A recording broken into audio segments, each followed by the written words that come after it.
شكرا. السلام عليكم ورحمة الله وبركاته.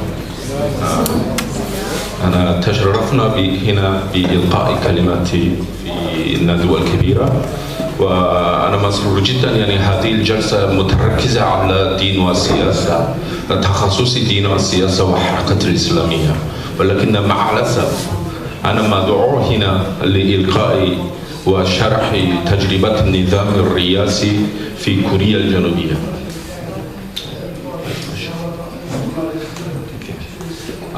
وأيضا مع الأسف أنا سوف يعني ألقي كلماتي يعني باللغة الإنجليزية. شكرا. Okay, thank you very much. So it's perfect timing now. So it's almost 3 o'clock in the morning in Korea.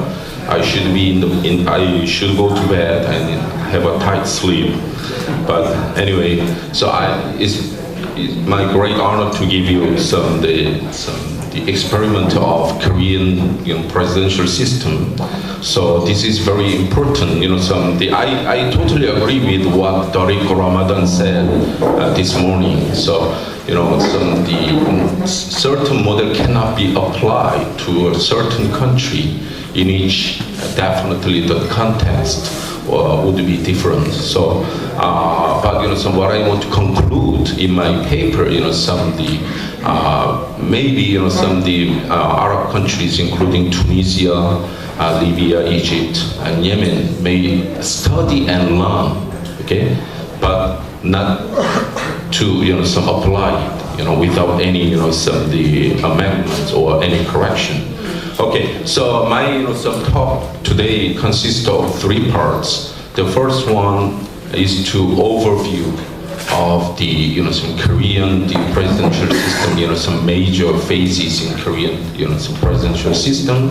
Second one, I'm going to talk about some the why in Korea the presidential system has been persisted. And my final part, I'm going to talk about the applicability of Korean model of presidential system to Tunisia and other countries. Okay, the first session, first, I'm going to give you some explanation or some understanding of how Korea have some experimented the successful story of Korean model of democratization. We go back to year of 1987. The 1987, so we have a huge, the public demonstration to asking democracy, and finally governments, they make concession to, some offer free and direct presidential elections. So it means the democracy in Korea, has been only less than 20 years. So that's why the very recent model of democratization will be helpful in the Arab audience. So actually, before 1987, we have 40 years of chaotic the experiment of presidential system. So that's why I give you some very important constitutional transitions in our, the presidential system. So Korea was established in 1948 after, the independence from Japan in 1945. So 1948 was the first, year of our constitution, the stipulating presidential system. Oh, thank you. So, so in our first constitution, we adopted the presidential system. What kind of presidential system in Korea? I cannot give you the whole details of our presidential system, but we may say our presidential system is very similar to that of the United States. So at the time when we got independence from Japan, there's a huge debate. So we're gonna have some presidential parliamentary system or presidential system. But so in our first constitution in 1948, the presidential system was stipulated with the very the present Ri, some then President Ri's, insist, parliament, the presidential system. But at the time, there's many political parties appeared after the independence. There's a lot, many parties wanting to have, some parliamentary system. But the president, insisted the presidential system. And then there's some the stipulation talking about the limitation of 3 4-year consecutive terms of office for the president, and indirect election of president, and 4-year unicameral parliament. Okay. Okay, and then after 4 years of the first our constitution, there's a first amendment in 1952. So as I told you, the first constitution mentioned indirect election of the president, but at the time during the war period, so we have the war with North Korea between 1950 to 53. So there's a very serious chaotic period in the war period, and then the President Lee, then President his party lost the general elections. That's why he believed, okay, indirect, some election of the president would not be helpful to his re-election. So he changed constitution in 1952. If you look at the second line, third line. So he changed, the constitution to stipulate direct election of president, and then bicameral legislature. And then second amendment, occurred after 2 years. The President Lee again forced an amendment after his being sworn in for the third term. He wanted to, remove the term limit for the president. So he wanted to, work as the president for his, whole his life. So he changed the constitution again. The third, the amendment, was totally different one. This is the first time in Korea we introduced the parliamentary cabinet system. That's why there is one some very huge uprising, like some 2011 Arab Spring. We call it the 4/19 uprising. So that's why this uprising changed the regime, and then the opposition forces gathered together and to draft new constitution to transform the presidential system into parliamentary cabinet system. So this is the first time we have some parliamentary system in Korea, but this the 4/19 uprising had not lasted long. We have after the uprising there's fourth amendment of constitution to punish the ex-regime supporters, and then in this chaotic situation, so there's a military coup led by the General Park, and then President Park changed the constitution again into the presidential system. So we had experimented just 2 years of the parliamentary cabinet system, and then this system has the return to the presidential system.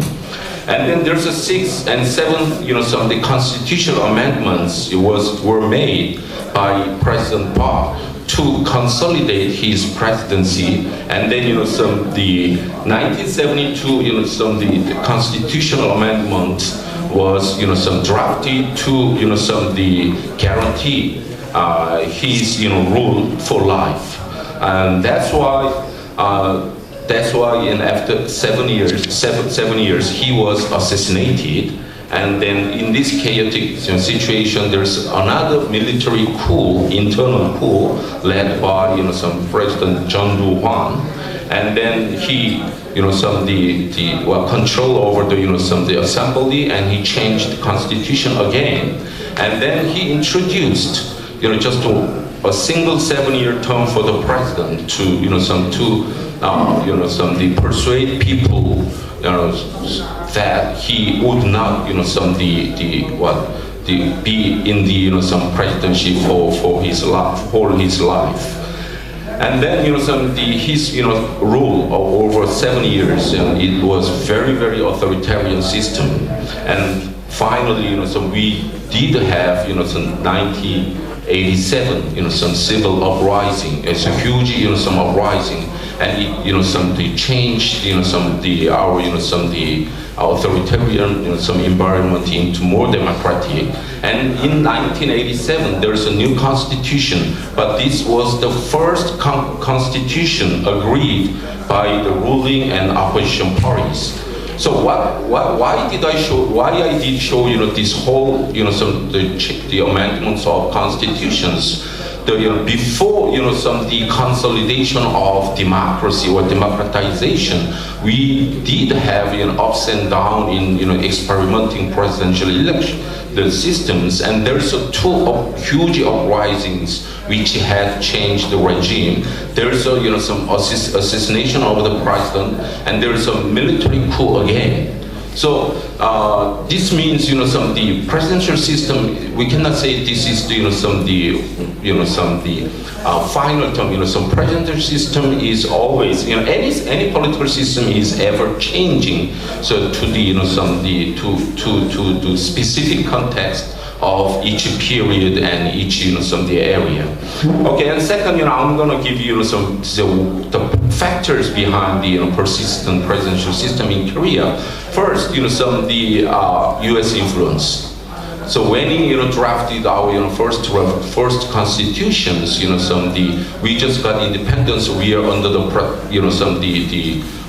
under the administration of U.S. in South Korea, and then, the Soviet administration in the North Korea. So that's why our political system is, very much influenced by U.S. some political system. And then, after the, and second reason is, some nation-state building. So, the almost 45 years of Japanese occupation and then 3 years of war.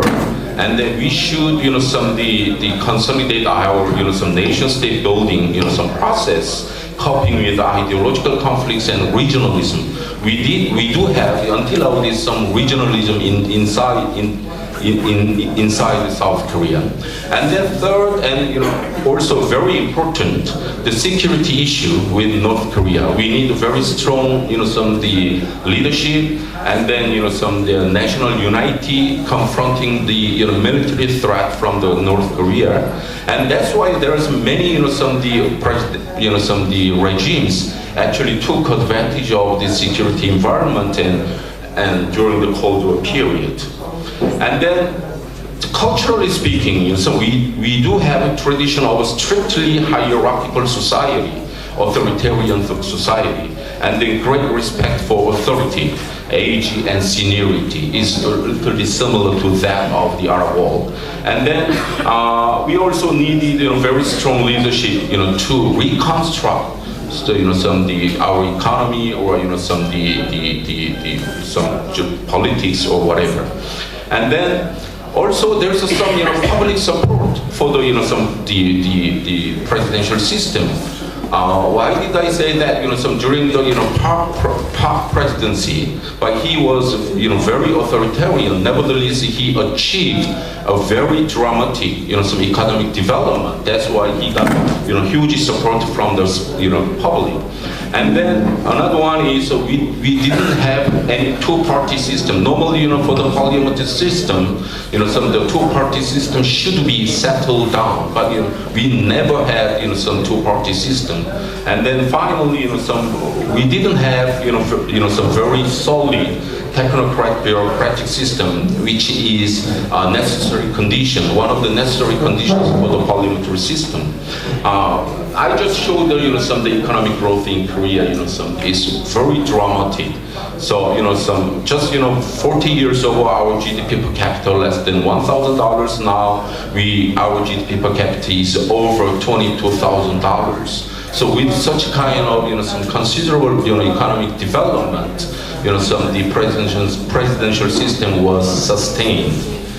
And then I just showed some pictures, but but nevertheless, nowadays we are talking about changing our presidential system. There's a lot of intellectuals talking about the introduction of semi-presidential system. For instance, French style of hybrid semi-presidential system where its president can be said to enjoy broader powers than the prime minister. But this is because many people want to reduce the presidential power. And then, now still, some debate is going on, that we had experimented, some presidential system over last, some 60 more years, but now we are talking about, introducing, so-called hybrid or, some semi-presidential system, more modern system to Korea. Okay, finally, I'm just 1 minute. I'm going to talk about the applicability of Korean model of presidential system to Tunisia. As I told you, something to learn, but not applicable. Well, because we do have similarities. We colonial experiences and ideological division or relatively positive national unity. The national unity in Tunisia is relatively stronger than other the Arab countries like Libya, Yemen. Where we may find some very strong tribalism, and the economic environment were very similar. Both countries have not enough some natural resources and not and then the environment was somewhat different. But there's some remarkable differences between Korea and Tunisia. The degree of external security threat, but Tunisia has less weaker external security threat, and then the Korea have not had any religion-related the factors, the unstable factors. And then the level of economic development or industrialization are different. So this is why there's the Korean model cannot be applied to the to the case of Tunisia.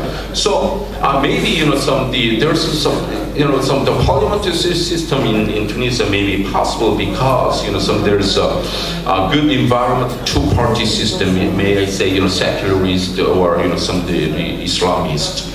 And then, but nevertheless, I do recommend presidential system. Why? For the economic development and industrialization, as Tariq Ramadan said, without economic some stabilization, the viable the democracy or viable governance and civil society are not difficult to achieve. In conclusion, I want to extract 3 points from the overview of the Korean model of experience in the presidential system. First, in theory, the parliamentary and presidential forms of government are on opposite sides of pole. However, in practice, the countries customize their chosen system according to their needs, culture, belief, and other context. Second, we have to bear in mind that institutional development and good governance are the foundations of a viable democratic political system, whatever it may be. Third and finally, we should consider whether changing the system of government would in itself solve the political and economic crisis. In a nation lacking social cohesion, national unity, and public confidence, the drastic change of political system may simply extinguish the current fire, but ignite a different flame. Thank you very much.